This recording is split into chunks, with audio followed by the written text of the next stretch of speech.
kirina okulabisibwa mu bulamu obulungi. Ekitiibwa kya Katonda kirina okulabisibwa mu mukisa gw'atuwa mu kuwonyezebwa kwaffe. Yesu yabazibwa nnyo. Haleluya.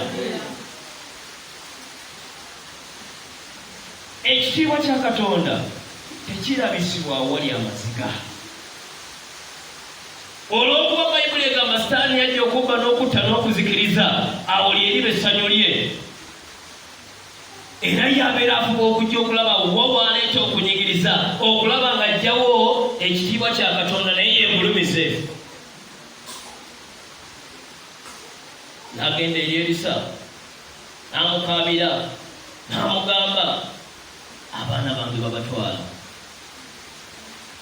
basobole okulanga abadde okusasula ebbanja. Mukama yeebazibwe nnyo. Haleluya. Naye tekwali kwagala kwa Katonda okwo. Mukama yeebazibwe nnyo. Sooka tugende mu kitabo kya Yokaana tukomewo. Yokaana essula esooka olunyiriri, essula y'e11 olunyiriri olusooka.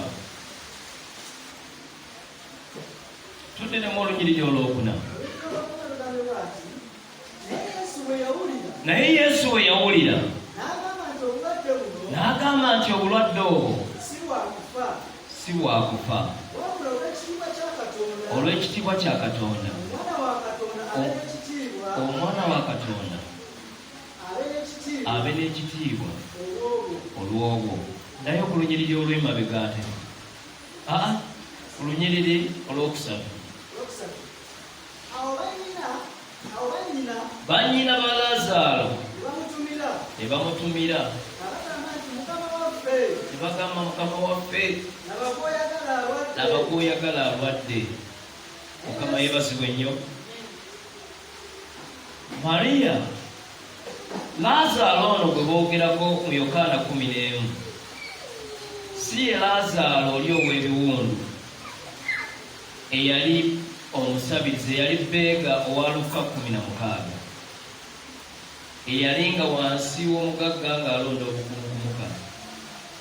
Asa Kristo senza okulaba ebale kuwaguza. Laazaalo ono ye yali mwannyina wa Mariya. Mariya yanaaza Yesu n'enviiri ze. Mukama waffe yeebazibwe. N'ajjukira nga mwannyina alwadde, n'agenda n'agamba Yesu, Mukama wange, laba gw'oyagala alwadde. Mukama yeebazibwe nnyo. Nga bwe tulabye namwandu oli ng'agenda eri Erisa.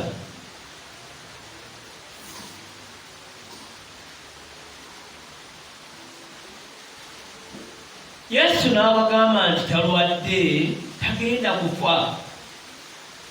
Naye ekitiibwa kya Katonda okuyita mu mwana kirabisibwa. Mukama yeebazibwe nnyo.